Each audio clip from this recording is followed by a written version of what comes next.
Welcome to Bucks Weekly, Week 6 of the winter sports season, and this is the first edition of 2018, and we're going to start with the Covington Wrestling Program, and last week they competed in the holiday tournament down in Vandalia, Butler, and I'm with Coach Vanderhorst, and Coach, can you talk about how well the kids did down there? Yeah, we took 9 kids there this year, and great experience, great matches. I mean, there's probably 6 schools that are our size that go to the tournament. You know, 2/3 of the schools are Division I schools, so they're Dublin, Centerville, Beaver Creek. You know, they're big schools that go down there, and then you get a handful of Division III type schools. So for us, it's good to see a high level of competition. Really prepares us for the postseason. So yeah, it was great. So all 9 kids got a great amount of experience.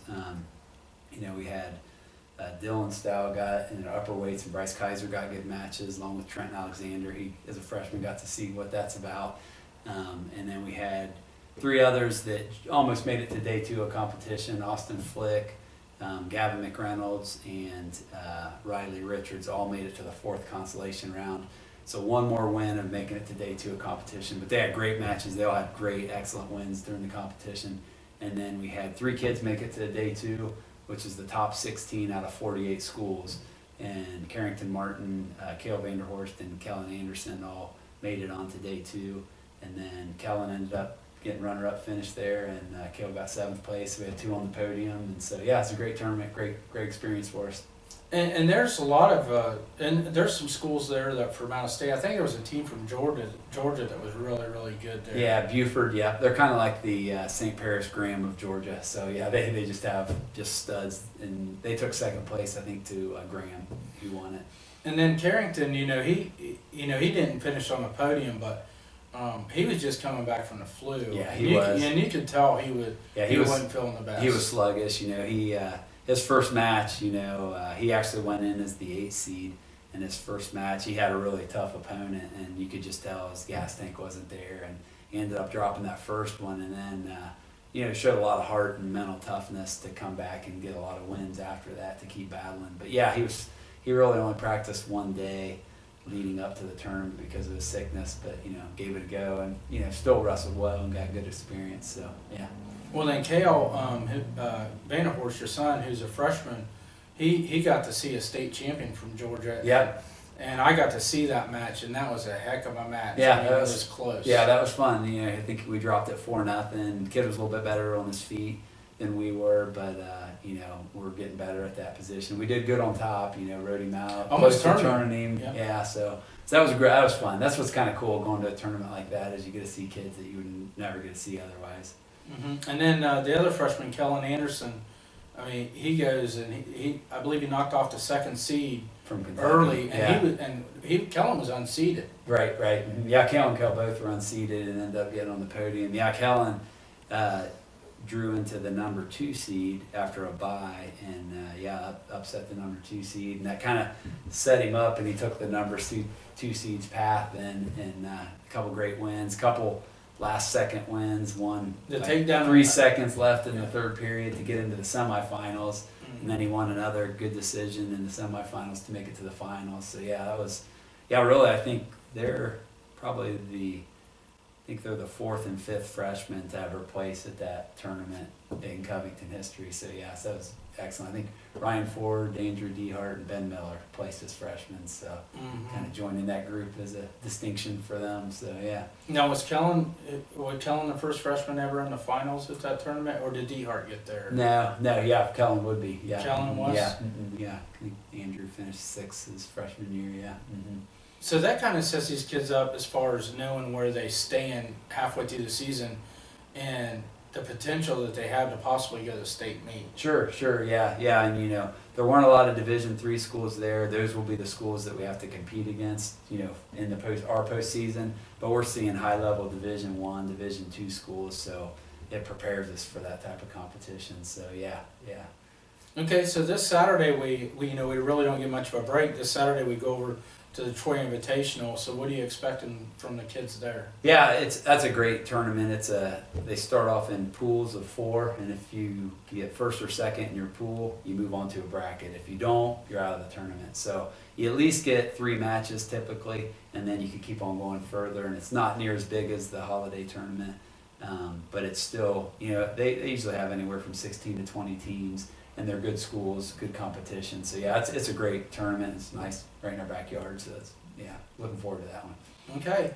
Well, we will finish up with Buccaneer Wrestling with freshman Kellen Anderson, who, like Coach Vanderhorst said, got runner-up at the holiday tournament. Hi, this is Don Solon, pastor at Fields of Grace Worship Center. We are a non-denominational church with a contemporary casual atmosphere. We are a church committed to reaching outside our walls while at the same time caring for those that call Fields of Grace home. Maybe you know Fields of Grace by all our community events. You are always welcome to come on over for a cup of coffee Sunday mornings and check us out at fieldsofgrace.org for service times. We're back with week 6 of Bucks Weekly with freshman 106-pounder Kellen Anderson, who finished runner-up over the last week at the holiday tournament down in Vandalia. So Kellen, can you tell us about the tournament and what that experience was like getting on the podium? It was pretty cool. It was a tough tournament, but it was pretty cool. So talk about some of your opponents, and you knocked off the number 2 seed, of course, right out of the chute. Was it kind of nervous going into that match, or you feel pretty confident? I wasn't really nervous. I felt pretty good. It didn't really bother me. Okay, so you were at Piqua last year, and then of course over the off season here you moved into Covington. And how has your teammates, since this is your first year at Covington, how's your teammates kind of accepted you on the team?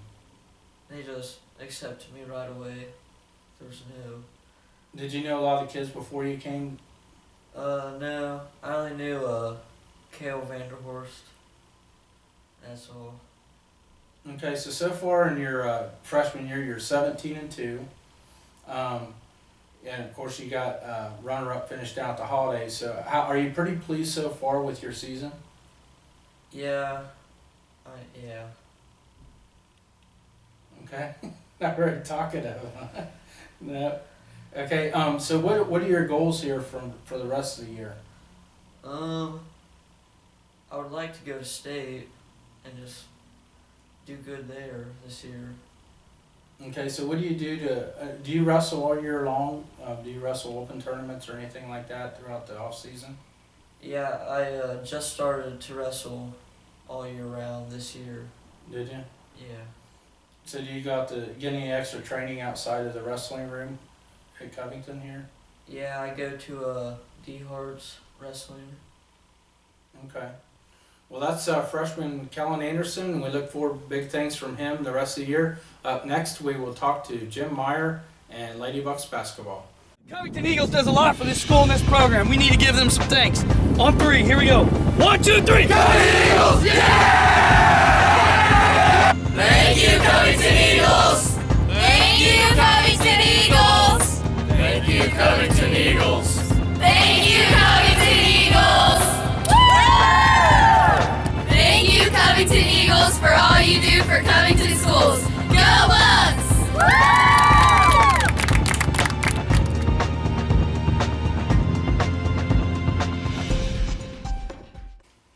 Back with week 6 of Bucks Weekly Winter Sports Season with Covington Lady Bucks basketball coach Jim Meyer. And the Lady Bucks had a busy holiday break. They played against Springfield Shawnee and then over at Troy last week. And coach, the girls really played well considering they didn't have their leading scorer on the floor. I thought they played tremendously well. Sammy had a little leg injury on Tuesday night right before the Springfield Shawnee game, so we didn't know her status until actually Wednesday afternoon when we came in for shoot around before the game and found out that she couldn't go. So, to tell your team 2 hours before game time, hey, we're going to be without Sammy, asked Morgan Lowe to step in and start, and for that kind of notification, and that you have to adjust in this game not only physically but mentally as well. And we did a great job battling Shawnee. They got away from us in the second half, and we lost that game. But then we had 2 nights to work on Troy with that team, and that preparation, not only physically but mentally. I was so proud of our group going over there, because Troy is a Division I team. They're a physical team, and we battled. We had kids step up and score that don't normally score. We had 3 kids in double digits that game, and I felt that a real positive came out of this, that they learned they can play without Sammy. And so, if they can keep their games elevated to that level, and then when Sammy comes back, we should be able to do some really good things. And going back to the Troy game, you'd think there'd be a little bit of an intimidation factor, going over to their gym against a division, like you said, a Division I school. But our girls, it was from the get-go, they were getting after it. Well, I don't talk about myself much, but I coached at Troy a long time ago, and as a Division I coach, I knew what the physicality was going to be. I knew what their coach was saying to them, because that's what I used to say to my team when we would play lower division teams. So the kids were really mentally prepared for a physical game, and I thought we were much more physical than Troy and executed our game plan much better. And again, it was just a tremendous effort. And one of your seniors, Tori Lyle, had a really big game over there, and she's 5'6". I don't know. Don't want to throw around a girl's weight, but I bet she's 130 soaking wet. But she's going up against some girls that really are a lot bigger than her, and yet I think she led us with 14 points in that game, didn't she? Yes, I'm not sure. All I know is we had 3 kids in double digits, but yes, she did, and she had a great game. And Tori, Tori's going to give you 32 minutes, and unless she gets in foul trouble, she's going to be on the floor 32 minutes. And Tori studies the game plan. She knows who she's guarding. She knows the tendencies of who she's guarding. We can have her guard outside people. We can have her guard inside people. She's more than willing to match them physically. And we're already talking about when she graduates, who's going to be the next Tori Lyle. She's already earned a name for herself, at least amongst the coaching staff. So, yeah, the things that she does, the little things that sometimes go unnoticed except by us, are the things that make your team as good as they are. And then for her to step up and score like that, and I think she's really I've been talking to him about being offensively aggressive, and I think she's really looked to do that more, and that just helps us even more. Okay, well then tonight we just got off the floor.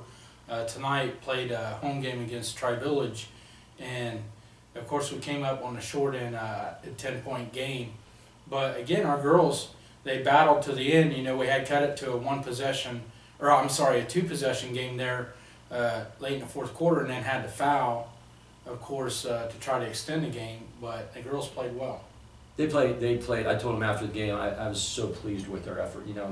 And I don't want to make this an excuse, but we had a couple kids that have been under the weather all week, have had limited practice, have missed practice, and my point is not to make that an excuse, but my point is that regardless of that, they came out and laid it all out tonight. We had a couple kids take conks on the head tonight, so we don't know what their status is going to be.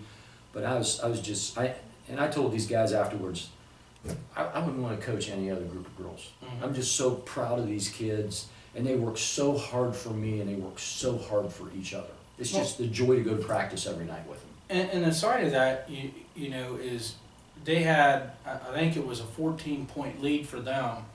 And for us to be able to come back in the fourth quarter and cut that down to a 2-possession game and give ourselves a chance in the end. Of course, we came up short. It still shows the character of the kids. No, absolutely. I believe in them, and they believe in themselves, and there's no quit in this team, and that's what makes me so proud of them. And I know Monday night when we come out against Milton, they'll be fired up and ready to go again. Okay, so come out and support the Lady Bucks next Monday night. We travel to Milton Monday night. We played them here last year. And up next, we will talk to senior Tori Lyle about her effort in the last few games. Hello, my name is Ron Sutherland, President of Covington Savings and Loan. We have been a part of the Covington and the surrounding community since 1886. We have been serving both savings and loan customers and help promoting home ownership. Stop by and talk with Jason for your lending needs or see Diane in Brooklyn for all your savings needs. Thank you for your continued support to help Covington Savings and Loan continue to support the Covington community. FDIC approved. We're back with week 6 of Bucks Weekly with senior Lady Buck, Tori Lyle. And Tori, over the holiday break, you guys, had a busy basketball schedule and a couple games against Shawnee and then Troy. Can you talk about those two games and, playing number one without your leading scorer, Samuel Whiteman, and the team's mentality going into those two games? Well, we didn't really know that we weren't going to have Sammy, so once we found out, I personally was kind of nervous because I didn't really know what was going to happen, but we all just had to trust each other, and we went out and we just played like we would if she wasn't there at practice, if she wasn't there in general. So we all just had to work harder, try harder, just step up our game like Coach always says to do, and we just tried to do our best. Okay, and you playing, being a post player, you got to be the smallest post player that I've seen in a while, and you're going up against girls that have a significant size advantage and more likely a strength advantage over you. How do you contain those type of players? I tried to beat them with speed a little bit because sometimes if they're bigger, they're not going to be as fast. So I try to use my speed to my advantage to just try to beat them that way and just get in their heads, try to hit them a little bit here and there slyly so that I don't get anything called on me, but just to get in their heads so that it messes them up a lot. Okay, and against Troy, we're over at Troy playing a Division I team, and you aren't really known for, as being a scorer, but yet you took that role over there and was able to lead us some points. Can you talk about that a little bit? I honestly don't really know what happened. I just got lucky, I feel like, because I don't really look to be the leading scorer. I don't look to try to score a bunch. I just try to do what is needed, and I guess scoring was just needed that game, and I personally feel like I got lucky and just did what I needed to do to help the team out because that's just my biggest goal. Okay, and you're halfway through your senior season. What are your goals for the rest of your senior season? I just want to, as a team, play hard, get as far as we can in tournament, maybe farther than last year, just whatever happens, happens. But I just want to let all of us work together to go as far as we can. Okay, well that's it with senior Tori Lyle. Up next, we will talk to Matt Pond and the boys basketball team. Color Green Photo offers a variety of photographic options for high school seniors, weddings, and families. We pride ourselves in providing creative and captivating images that have a special meaning to those we shoot. Please visit colorgreenphoto.com to view samples of our work and contact us at 937-418-0417 to schedule your next photo session. Okay, welcome back to week 6 of Bucks Weekly Winter Sports Season, and with head basketball coach Matt Pond. And the Bucks, over the holiday break, they had a lot of ups and some downs, and we'll talk about that, beginning with the holiday tournament over at Pickwick, Coach. And we went 1-1 over there with a really good win over Lehman. Yes, it was. We started off the tournament with really not a very good effort against Troy Christian. We got a lot of shots and we didn't shoot the ball. I shouldn't say not a good effort. Our kids played hard. We just didn't execute on the offensive end, and defensively we didn't play very well. And kind of a tribute to our kids as they bounce back the next night against a Lehman team that's also hungry for some victories, and put together a pretty nice game. And going to that Troy Christian game, like you said, we had a lot of open shots, but man, it just seemed like there was a lid on the rim. Mm-hmm. Right now, that's been our downfall. Earlier in the week, we played a very good Twin Valley South team, and the same thing happened. We didn't shoot the ball very well, and they did, and they got a big lead, and that's kind of what happened with us with Troy Christian. But our kids continue to work and work hard, and luckily for us, we got a little bit of payback, and or maybe I should say a reward against Lehman for all the hard work, and got a hard-fought victory. And one of the seniors for you really stepped up against Lehman with Braden Miller hitting that shot there. Well, had 22 points in the game, and also hit that big shot at the end there. About 10 seconds left, a three-pointer to give us the win. Right. Yeah. Braden played an excellent all-around game. Was hustling on the floor, played hard on defense as well, and he came over actually at the timeout, and Brian Downs, our trainer, was actually working on him. So I wasn't sure if he was going to be in the play or not, but we figured out that he was going to be in, and so we ran one of the plays. He had the hot hand, and kind of a tribute to our kids that were on the floor. They executed the play. Andrew Case got a great screen, and Braden was clean. We got him the ball in a great situation. He stepped up and knocked down a big shot, which we expect our seniors to do. Okay, and then Tuesday night over at Milton Union, we lost a heartbreaker, almost same fashion as Lehman there. We came out on top. It was the opposite over at Milton in double overtime, but again, Braden, especially in the first half, he kind of kept us in the game, because outside of him, we really wasn't getting a lot of point production. We were struggling again, scoring. I think Braden had 13 in the first half, something like that. But anytime you turn the ball over like we did against Milton, you're going to be in a ball game. And again, another team, much like we are, hungry for victories. It was a double overtime game. We hit a big shot. Chad Yohe hits a big shot from the corner, but we weren't able to close them out in the end, and they came up with a big play, and this time it went against us. And we had a couple chances, and we really we got to the free throw line a lot in the game, and we did pretty good at the free throw line with our free throw percentage, but we had a couple opportunities there. I think it was the first overtime to seal it at the free throw line. We just couldn't get them to drop. Right. We got to the foul line, I think 27 times, which is a season high, and that's something our coaching staff's really been stressing with our team, and they've done an excellent job getting there.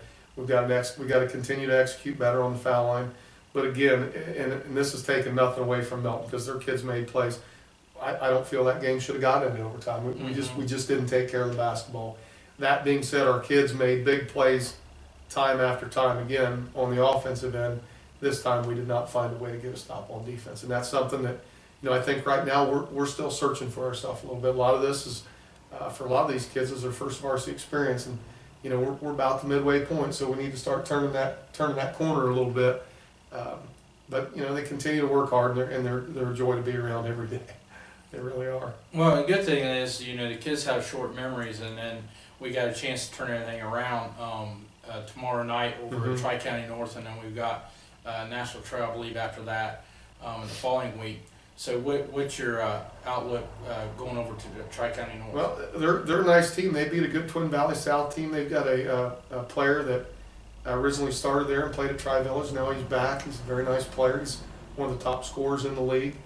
But they've got a couple other players to go with them, so they're probably a little bit better than they've been in the past, and they're playing really well right now. But it gives us a chance to go on the road and get a league win. And then we turn around, like you said. Next week's huge. We've got tomorrow night. We've got Tri-County North, and we've got National Trail, and then we've got Miami East. So we've got three big league games in a row that gives us a chance to hopefully gain some ground. And I don't know what it is about over at Tri-County North. The gym is kind of small, but it seems like it's one of the loudest gyms ever. It's like everything echoes or something in there, but it's really, really loud. Yeah, I expect a great atmosphere. Our fans have been great, and I think they'll have a good crowd. Like I said, they're having some success over there. So I expect another tough league battle. Okay, well, hopefully the weather holds out so the Bucks can get over there tomorrow night and play Tri-County North and get a win. And up next, we will talk to senior Braden Miller. This is Andy Johnson of Bucks Radio, the voice of Covington Buccaneers. Here to encourage Buccaneer fans to support local businesses. Your patronage of local businesses goes a long way in allowing them to continue to support Covington schools and Covington athletics. Welcome back to Bucks Weekly Week 6 of winter sports season. I'm with senior Braden Miller, who has led the Bucks over the holiday break with a huge win over at Lehman. Can you talk about that game and particularly the game-winning shot there to give the Bucks a victory? Yeah, that whole game we were just kept pushing, trying to just win it out, and we really needed that victory. And then the end, they decided to call that play, and I figured I could shoot it. My teammates trusted me enough to actually let me shoot it, and then I got a great screen by Andrew, and it just went in, luckily. Well, and it seemed like the night before, really, we just couldn't get anything to fall, and everybody was struggling putting the ball in the hole. And then the next night, it seemed like you kind of, I don't know if you thought about it or not, but it seemed like you kind of put things on your shoulders because you were really aggressive, getting to the basket, taking the wide open shot, and you really looked good, against Lehman. Yeah, after Troy Christian, they were just a tough team, no one could really make anything. And then going into Lehman, we just knew we had to get the offense going, and my teammates trusted me to get to the ball and have me drive to the hole and stuff like that. But I couldn't have done any of it without them hustling around, getting the ball, passing it, and everything like that. Okay, and it also carried over to the Milton game, specifically in the first half. We were kind of struggling, getting shots to fall, but you, at halftime, I think you had 13, 14 points out of your game high 21 in the first half. And again, you were aggressive going to the basket. Is that something you're getting more comfortable doing, as the season progresses? Yeah, I think it's more like I play more varsity time, get more of that experience. I get more comfortable going to the hole. And before, I think I was just more of a shooter and I just stayed back. But now my coach has been preaching to get to the hole and everything like that. So now I'm more aggressive going there. Okay, so we go over to Tri-County North tomorrow night. So what are you looking for from the team as far as being able to come out on top, over there? Mainly the one thing we need is just lots of energy. As long as we play with energy, we'll be in it. And just got to win the little things like the rebounds and everything like that. We just got to kind of have energy and play really hard as we can. Okay, well that concludes everything for week 6 of Bucks Weekly. Come out and support the Bucks tomorrow night over at Tri-County North. And for Ben Robinson and Braden Miller, good night. Go Bucks.